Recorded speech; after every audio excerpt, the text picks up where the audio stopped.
Study webs classes में आप सभी का स्वागत है। नमस्कार मित्रों, मैं नीतीश कुमार आप सभी का प्राचीन भारत की इस सीरीज में स्वागत करता हूं।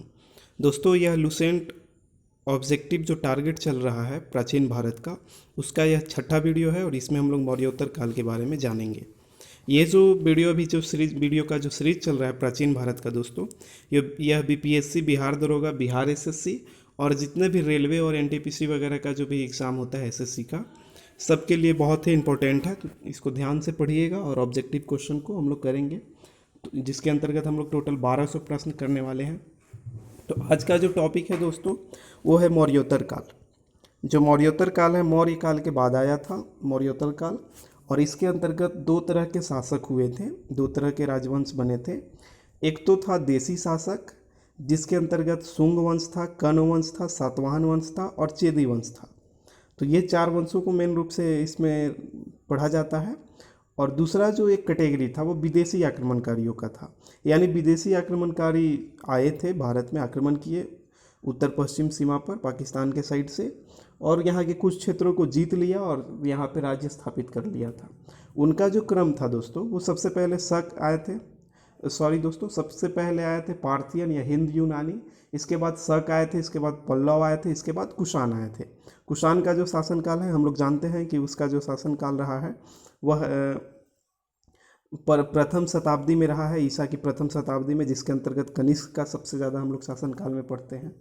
तो आज हम लोग मौर्योत्तर काल के अंतर्गत देशी और विदेशी शासकों से रिलेटेड जो भी क्वेश्चन ऑब्जेक्टिव बन सकते हैं, जो कि लुसेंट ऑब्जेक्टिव बुक में दिए हुए हैं, उसको हम लोग करेंगे। तो चलिए सेशन को और आगे बढ़ाते हुए सबसे पहला क्वेश्चन देखते हैं। देखिए, मौर्योत्तर काल या गुप्त पूर्व काल, यानी गुप्त काल से पहले का समय, और ये जो समय है 185 ईसा पूर्व से 319 ईस्वी तक जाता है। ऐसा क्यों है दोस्तों? तो क्योंकि जो शुंग वंश है, जिसकी स्थापना पुष्यमित्र शुंग ने किया था, वह 185 ईस्वी में शुंग वंश की स्थापना करता है और 319 ईस्वी तक इसलिए जाता है, यह ईसा पूर्व में 185 ईसा पूर्व से स्टार्ट हुआ है और 319 ईस्वी तक इस काल के अंतर्गत सारे शासकों को इसलिए पढ़ते हैं क्योंकि इसके बाद 319 ईस्वी में आपको गुप्त वंश की स्थापना हो गई थी। ठीक है, तो इस तरह से हम लोग आगे का जो सेशन है वो गुप्त काल के अंतर्गत पढ़ेंगे, और अभी हम लोग मौर्योत्तर काल या गुप्त से पहले का काल को जान रहे हैं। तो चलिए सबसे पहला क्वेश्चन देखते हैं। देखिए, ये जो सेशन चल रहा है, इसको आपको इसलिए भी करना ज़रूरी है क्योंकि सबसे कम समय में यहीं पे आपको मिलेगा कि इतना ज़्यादा क्वेश्चन एक बार में करवा दिया जाता है, सबसे कम समय में दोस्तों। नहीं तो और जगह बहुत फालतू के टाइम आपको लिया जाएगा और कुछ ज़्यादा खास फ़ायदा होता नहीं है। लेकिन यहाँ पे आपके सपनों को देखते हुए, आपके टाइम को देखते हुए, बहुत कम समय में ज़्यादा से ज़्यादा क्वेश्चन करवाने का टारगेट मेरा रहता है। तो चलिए आगे का सेशन पढ़ते हैं। सबसे पहला क्वेश्चन कहता है कि अंतिम मौर्य सम्राट बृहद्रथ की हत्या कर किसने शुंग वंश की स्थापना 185 ईसा पूर्व में की थी? देखिए, मौर्य सम्राट का अंतिम, इसमें दो क्वेश्चन समझिए तो है कि मौर्य सम्राट का अंतिम शासक कौन था? तो बृहद्रथ था। और उसकी हत्या किसने की थी? तो देखिए, उसका हत्या पुष्यमित्र शुंग ने कर दिया था, और बृहद्रथ की हत्या करके शुंग वंश की स्थापना 185 ईसा पूर्व में पुष्यमित्र शुंग ने किया था। नेक्स्ट है कि पुष्यमित्र शुंग मौर्य सम्राट बृहद्रथ की राजकीय सेना में किस पद पर आसीन था? तो वह उसका सेनापति था दोस्तों। सेनापति रहता है और बाद में अपने राजा की हत्या कर देता है। नेक्स्ट है कि कण्व या कान्व वंश का संस्थापक कौन था? तो कण्व वंश का संस्थापक सिमुक था दोस्तों। नेक्स्ट है कि सातवाहन या आंध्र सातवाहन वंश का संस्थापक कौन था? तो सिमुक था। सातवाहन वंश का संस्थापक कौन था दोस्तों? तो सिमुक था।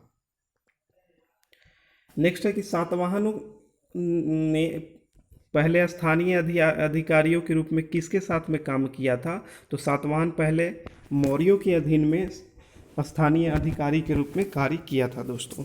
नेक्स्ट चलते हैं। तो 6 नंबर क्वेश्चन है। 6 नंबर क्वेश्चन कहता है कि निम्नलिखित में से वह महानतम कुषाण नेता कौन था जो बौद्ध बन गया था?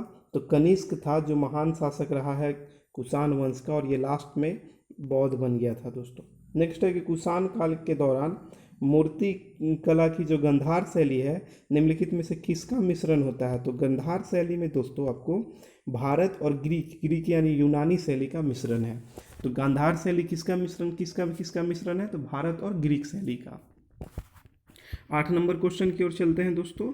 तो सबसे पहले क्वेश्चन है कनिष्क की राजधानी कहाँ थी? तो कनिष्क की राजधानी पुरुषपुर, पेशावर में जो पड़ता है वहाँ थी दोस्तों।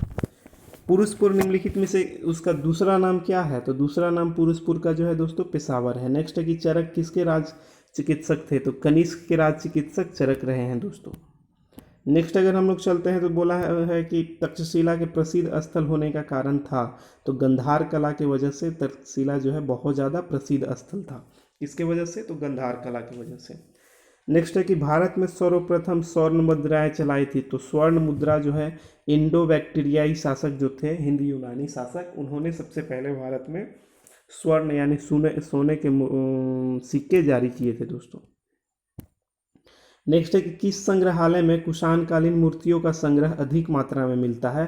तो मथुरा संग्रहालय में आपको कुषाणकालीन मूर्तियों का संग्रह अधिक मात्रा में मिलेगा। नेक्स्ट है कि निम्नलिखित में से किसने सोने के सर्वाधिक शुद्ध सिक्के जारी किए? तो सोने के सर्वाधिक शुद्ध सिक्के की बात की जा रही है दोस्तों, तो वह किसानों ने जारी किया था। लेकिन सबसे पहले किसने जारी किया? तो वो था हिंद यूनानियों ने। और सर्वाधिक शुद्ध सिक्के किसने? तो कुषाणों में। और अधिक मात्रा में पूछता है तब गुप्त काल में का भी आंसर आता है। नेक्स्ट है कि सातवाहनों के समय में मुद्रा सर्वाधिक किस धातु के बने होते थे? तो सातवाहनों ने सीसा की मुद्रा चलाई थी और उन लोग का जो धातु था वो सीसा का ही बना होता था, सिक्का। नेक्स्ट है कि कनिष्क के समकालीन थे। तो कनिष्क के समकालीन में दोस्तों आपको 3 विद्वान मिलते हैं। एक तो नागार्जुन थे, दूसरा अश्वघोष थे और तीसरा वसुमित्र थे। और वसुमित्र ने ही चतुर्थ बौद्ध संगीति करवाया था दोस्तों, कुंडलवन कश्मीर में। ये जान लीजिए आप। अश्वघोष थे, अश्वघोष भी अच्छे विद्वान रहे, नागार्जुन भी रहे हैं। तो ये तीनों जो है वो कनिष्क के समकालीन रहे हैं। नेक्स्ट है कि किस वंश के शासकों ने ब्राह्मण और बौद्ध भिक्षुओं की कर मुक्त भूमि या गांव देने का प्रथा जो है शुरू किया था? तो वे सातवाहन थे। यानी कि सातवाहनों ने ब्राह्मणों को भी और बौद्ध भिक्षुओं को भी भूमि अनुदान देने का कार्य किया था। देखिए सातवाहन वंश तो मेन रूप से ब्राह्मण वंश ही था। देखिए मौर्योत्तर काल में 3 जो वंश हुए हैं, शुंग वंश, कण्व वंश और सातवाहन वंश, ये तीनों के तीनों ब्राह्मण वंश था, यानी हिंदू धर्म से संबंधित थे। लेकिन जो मेघवाहन वंश था या चेदी वंश जो था, जो कलिंग पे शासन करता, जिसका राजा खारवेल था, खारखेल या खारवेल बोलते हैं, वही एक ऐसा राजा था जो जैन से संबंधित था। नहीं तो मौर्योत्तर काल में तीनों जो राजा हुए, यह शासन काल हुआ जिनका, वो सब के सब ब्राह्मण वंश से संबंधित थे। नेक्स्ट है कि भारतीय रंगमंच में यवनिका का प्रारंभ किसने किया? तो यूनानियों ने किया था दोस्तों। जो पर्दा का प्रारंभ हुआ है रंगमंच पे, हम लोग जो पर्दा का यूज करते हैं, उसका प्रारंभ जो है शुभारंभ यूनानियों ने ही किया था। नेक्स्ट है कि भारत के महान रेशम मार्ग या सिल्क रूट किसने प्रारंभ किया? तो कनिष्क ने दोस्तों सिल्क मार्ग प्रारंभ किया था। नेक्स्ट है कि किसने बड़े पैमाने पर स्वर्ण मुद्राएं यानी सोने के मुहर चलाई थी? तो कुषाण शासकों ने बड़े पैमाने पर स्वर्ण मुद्राएं ढलवाई थी। नेक्स्ट है कि चरक और नागार्जुन किसके दरबार के शोभा थे? तो ये कनिष्क के दरबार में रहते थे। नेक्स्ट है कि शक संवत का प्रारंभ किस सम्राट के शासनकाल में 78 ईस्वी से हुआ है? तो कनिष्क के शासनकाल में शक संवत की प्रारंभ हुआ है दोस्तों 78 ईस्वी में। नेक्स्ट है कि तक्षशिला विश्वविद्यालय स्थित था। तो पाकिस्तान में तक्षशिला विश्वविद्यालय स्थित था दोस्तों। नेक्स्ट है कि प्राचीन काल में कलिंग का महान शासक कौन था? तो कलिंग का महान शासक खारवेल था या खारखेल था। नेक्स्ट है कि कुषाण काल में सबसे अधिक विकास किस क्षेत्र में हुआ? तो कुषाण काल में सबसे अधिक विकास जो आपको देखने को मिलता है दोस्तों, वो वास्तुकला में मिलता है। नेक्स्ट है कि सातवाहनों ने आरंभिक दिनों में अपना शासन कहाँ शुरू किया था? तो सातवाहनों ने सबसे पहले महाराष्ट्र में शुरू किया और इसके बाद कर्नाटक और आंध्र प्रदेश के साइड में भी इन्होंने अपना राज्य विस्तार कर लिया था। तो सबसे पहले इन लोगों ने सातवाहनों ने महाराष्ट्र में शुरू किया था। नेक्स्ट क्वेश्चन है दोस्तों 27 नंबर कि सातवाहन राज्य की राजधानी कहाँ थी? तो ये पैठान या प्रतिष्ठान जो थी वह सातवाहन राज्य की राजधानी थी। नेक्स्ट है कि कौन सा अभिलेख कनिष्क नरेश खारखेल से संबंधित है? तो हाथी गुफा अभिलेख जो है वो कलिंग राजा खारवेल से संबंधित रहा है दोस्तों। नेक्स्ट क्वेश्चन की ओर चलते हैं। तो कहता है कि सातवाहन नरेश ने गाथा सप्तशतक नामक महत्वपूर्ण कृति की रचना की।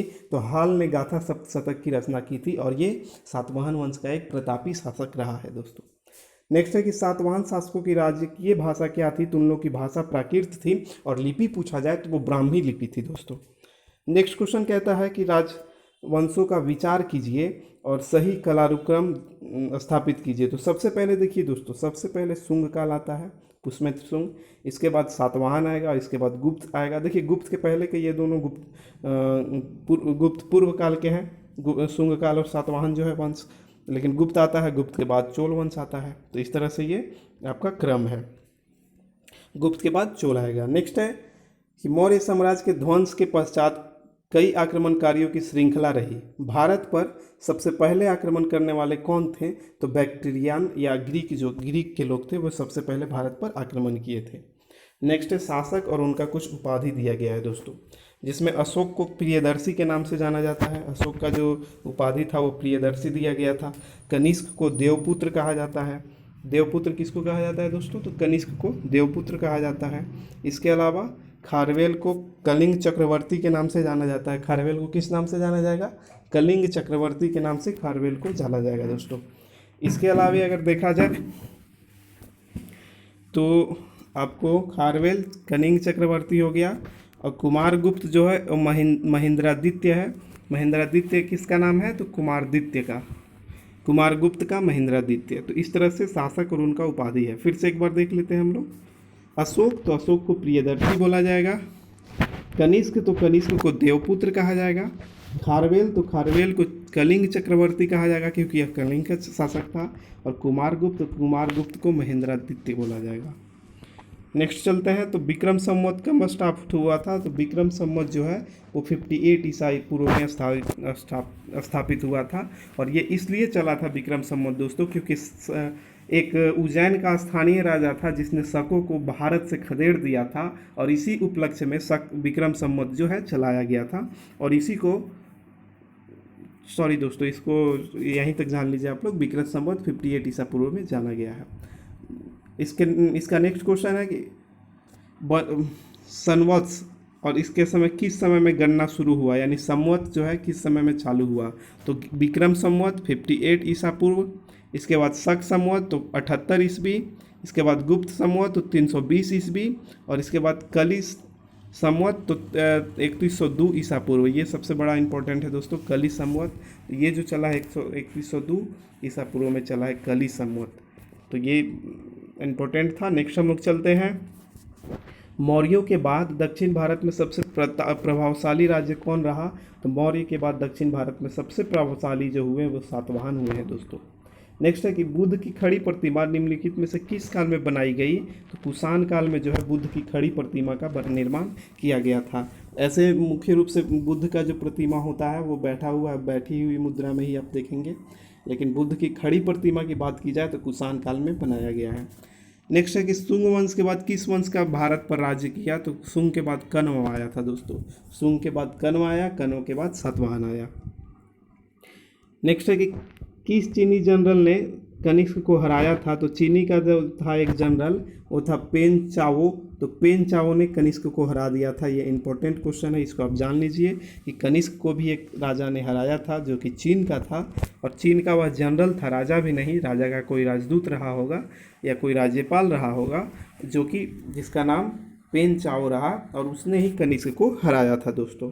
39 के बाद 40 नंबर क्वेश्चन की ओर अगर आते हैं तो 40 नंबर क्वेश्चन कहता है कि उत्तर तथा उत्तर पश्चिमी भारत में सर्वाधिक संख्या में तांबे के सिक्कों को जारी किसने किया था? तो उत्तर और उत्तर पश्चिम भारत में तांबे के सिक्का अगर पूछा जाए सर्वाधिक संख्या में तो कुषाणों ने ही जारी किया था, और कुषाणों ने ही सोने के भी सर्वाधिक सिक्के, शुद्ध सिक्के जारी किए थे दोस्तों।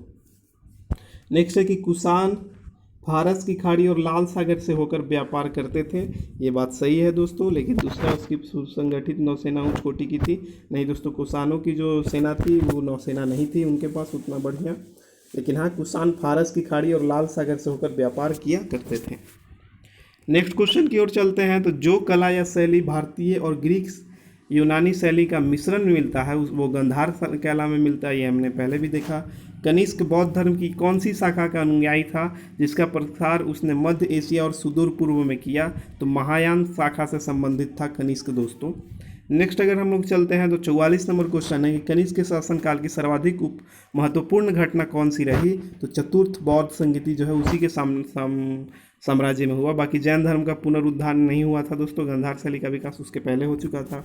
बौद्ध धर्म का भारत में के बाहर प्रसार उसके पहले ही, गुप्त काल में ही, ये मौर्य काल में ही बौद्ध धर्म का प्रचार अशोक के द्वारा करवाया गया था। लेकिन चतुर्थ बौद्ध संगति जो है वो कनिष्क के शासनकाल में ही हुआ है।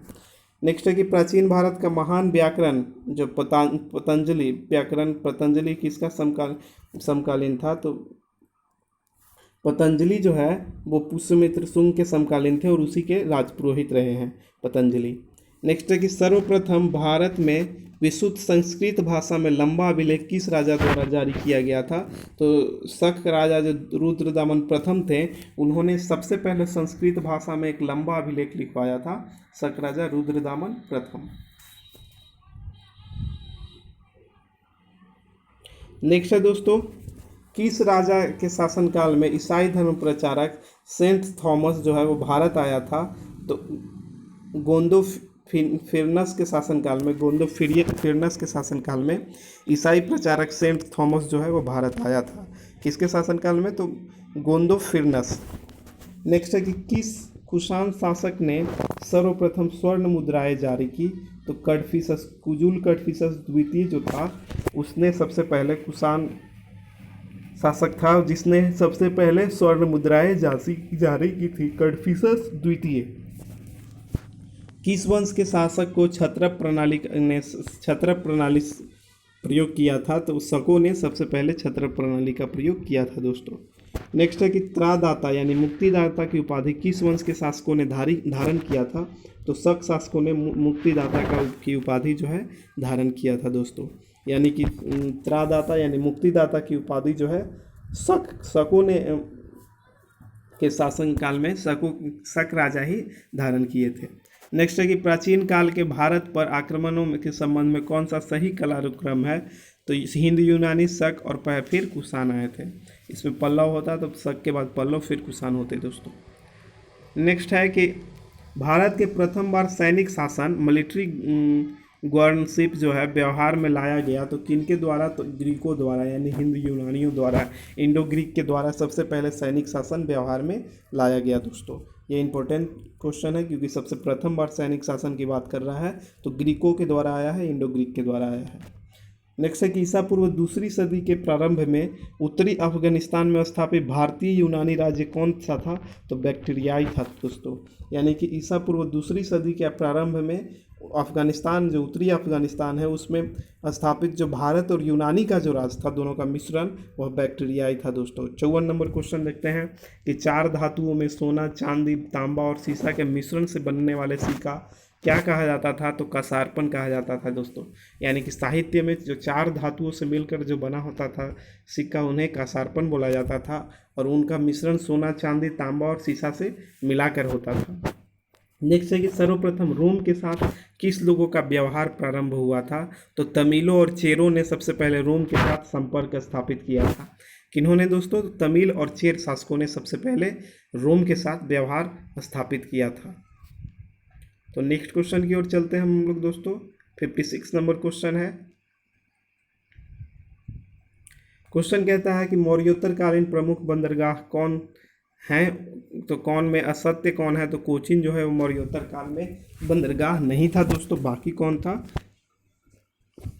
तो बारबैरिक जो है वो था, बेरिगाजा जो है भड़ौच वो था, अरिकामेडू जो है, अरिकामेडू वो भी मौर्योत्तरकालीन बंदरगाह था दोस्तों। तो ये तीन बंदरगाह रहे हैं मौर्योत्तर काल के। बाकी कोचीन जो है मौर्योत्तर काल का बंदरगाह नहीं रहा है। नेक्स्ट है कि किस स्थान को पेरिप्लस ऑफ द इरिथियन सी में पोडुके नाम से संबोधित किया गया है? तो पोडुके के नाम से अरिकमेडू को संबोधित किया गया है दोस्तों। पेरिप्लस ऑफ द इरिथियन सी जो एक पुस्तक है इतिहास की, उसमें पोडुके जो है वो अरिकमेडू को बोला गया है। नेक्स्ट है कि उत्तर मौर्योत्तर काल में किसने भारत में हिंद यूनानी राज्य की स्थापना की थी? तो डेमेट्रियस ने, डेमेट्रियस जो था, डेमेट्रियस द्वितीय था शायद, वो मौर्योत्तर काल में हिंद यूनानी शासक बना था, भारत में सबसे पहले हिंद यूनानी राज्य की स्थापना की थी। नेक्स्ट है कि किसने अपने जीवन का उद्धार में उत्तरार्ध में अपने पुत्र के हाथों में सत्ता सौंपकर बौद्ध भिक्षु बन गया था। तो मिनांडर जो था, जो हिंद यूनानी शासक था मिनांडर, उसने अपने अंतिम दिनों में अपने पुत्र को राजभार देकर और खुद बौद्ध भिक्षु बन गया था दोस्तों। कुषाणों का संबंध था, तो कुषाणों का संबंध जो था चीन के यूची जनजातियों से रहा है दोस्तों। तो कुषाण जो हैं वो कहाँ के रहे हैं, चीन के रहे हैं, और इनका संबंध यूची जनजातियों से रहा है। नेक्स्ट है कि कौन कनिष्क के बौद्ध होने के लिए उत्तरदायी था। तो अश्वघोष जो थे, अश्वघोष एक बौद्ध विद्वान थे, उन्होंने कनिष्क को बौद्ध धर्म की दीक्षा दी थी दोस्तों।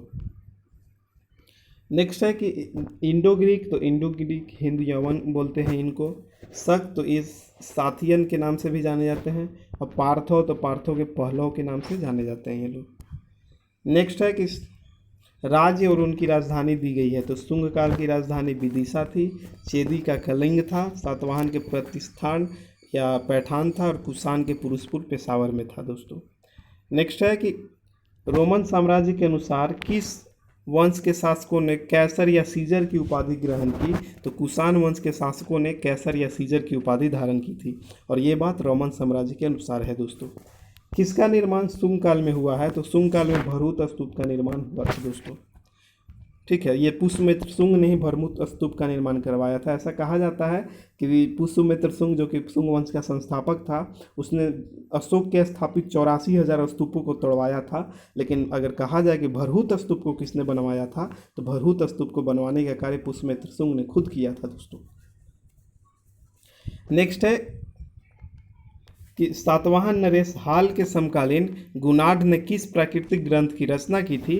तो बृहद कथा मंजरी जो थी उसकी रचना गुणाढ़ ने की थी, और ये हाल के दरबार में रहा करते थे। हाल जो है सातवाहन शासक रहा है दोस्तों। नेक्स्ट है कथनों पर विचार कीजिए और सही को चुनिए। तो इसमें सही जो है केवल 3 है। बोध गया में शशांक ने बौद्ध वृक्ष को कटा दिया था दोस्तों। जी सही बात है दोस्तों, बोध गया का जो बौद्ध वृक्ष है उसको शशांक ने कटवा दिया था। इसके बाद सातवाहन शासक बौद्धों पर अत्याचार करते थे। ऐसा नहीं है दोस्तों पुष्यमित्र शुंग बौद्ध धर्म के संरक्षक था, नहीं दोस्तों, बौद्ध धर्म का सबसे बड़ा दुश्मन रहा है पुष्यमित्र शुंग। ब्राह्मणवाद से ग्रसित था यह। 67 नंबर हो गया है क्वेश्चन, हम लोग 68 की ओर बढ़ रहे हैं। क्वेश्चन है कि निम्नलिखित में से किस अभिलेख में चंद्रगुप्त मौर्य और अशोक दोनों का उल्लेख किया गया है। तो महाक्षत्रप रुद्रदामन का जूनागढ़ अभिलेख जो है, जिसमें मौर्य वंश के संबंधित जानकारी है, और उसमें चंद्रगुप्त मौर्य और अशोक दोनों के बारे में उल्लेख किया गया है। किसमें दोस्तों, महाक्षत्रप रुद्रदामन का जूनागढ़ जो अभिलेख है उसमें। जूनागढ़ का है तो गुजरात के साइड में है। नेक्स्ट है कि प्राचीन भारत में निम्नलिखित में से किस एक ने नियमित रूप से शुद्ध सिक्के जारी किए, सोने के सिक्के। तो कुषाणों ने नियमित रूप से सोने के सिक्के जारी किए थे दोस्तों। 70 नंबर क्वेश्चन है और यह लास्ट क्वेश्चन है, इसमें सही को चुनना है। कह रहा है कि प्राचीन भारत में देश की अर्थव्यवस्था में अत्यंत महत्वपूर्ण भूमिका निभाने वाले श्रेणी संगठन के संदर्भ में कौन सा कथन सही है। तो श्रेणी संगठन जो होते थे उनके बारे में 2 और 3 सही है दोस्तों। क्या सही है, तो श्रेणी ही वेतन, काम करने के नियमों, मानकों और कीमतों की सुनिश्चितता करते थे। यानी श्रेणी बेनी वेतन, काम के नियम और मानक और कीमत का भी निर्धारण श्रेणी करते थे। इसके अलावा श्रेणी का अपने सदस्यों पर न्यायिक अधिकार होता था। यानी श्रेणी का जो भी सदस्य है उन पे अगर किसी पे अत्याचार करते हैं या उन पे अत्याचार होता है तो उनका न्यायिक प्रक्रिया भी श्रेणी के ही द्वारा करवाया जाता था। और क्या गलत है क्या दोस्तों, तो 1 नंबर गलत है। प्रत्येक श्रेणी राज्य की एक केंद्रीय प्राधिकरण के साथ पंजीकृत होती थी और प्रशासनिक स्तर पर राजा उसका प्रमुख होता था। नहीं दोस्तों, राजा उसका प्रमुख नहीं होता था। श्रेणी जो थी वो व्यापारियों की एक संगठन हुआ करती थी। तो इस तरह से आज हम लोगों ने मौर्योत्तर काल से संबंधित जितने भी ऑब्जेक्टिव क्वेश्चन बन सकते थे, जिनकी संभावना हमारे एग्ज़ाम में आने की थी, हम लोगों ने उन सबको पढ़ लिया है। और इस तरह से ये जो सीरीज़ है आगे भी जारी रहेगा दोस्तों। और 4 से 5 और वीडियो आएंगे जिसमें हम लोग प्राचीन भारत के जो टारगेट रखे हैं 1200 प्रश्नों को पढ़ने का, उसको हम लोग पूरा कर लेंगे। इस वीडियो को आप लोग दोस्तों बार बार देखें और पूरा देखें। 2 बार देख लीजिएगा तो आपको मेरे ख्याल से याद हो जाएगा, पूरे का पूरा याद हो जाएगा। और इससे अगर अच्छा से अगर आप और जानना चाहते हैं तो आपके पास में अगर कोई डिस्क्रिप्टिव बुक हो तो उसको पहले पढ़ लें और उसके बाद इसको कर लें तो आपको एकदम रामबाण हो जाएगा। लेकिन अगर आप मान लीजिए एग्ज़ाम के बहुत करीब आ गए हैं तो आप इसको एक बार देख सकते हैं और एक एक बार देखने में आधा घंटा में करीब 30 मिनट में आपको 100 क्वेश्चन कर लिया जाता है यहाँ पे, तो इससे ज़्यादा क्या होगा। और तो इस तरह से दोस्तों आगे भी जारी रहेगा और मिलते हैं हम लोग नेक्स्ट वीडियो में। तब तक के लिए आपने अगर चैनल को सब्सक्राइब नहीं किया है तो चैनल को सब्सक्राइब कर लें, वीडियो अच्छा लगा हो तो लाइक कर दीजिए और कमेंट करना नहीं भूलिए दोस्तों। जो भी आपके सुझाव हैं आप हम तक पहुँचाएँ, हम उसके हिसाब से अपने को और चेंज करके आप तक पहुँचते रहेंगे। धन्यवाद दोस्तों।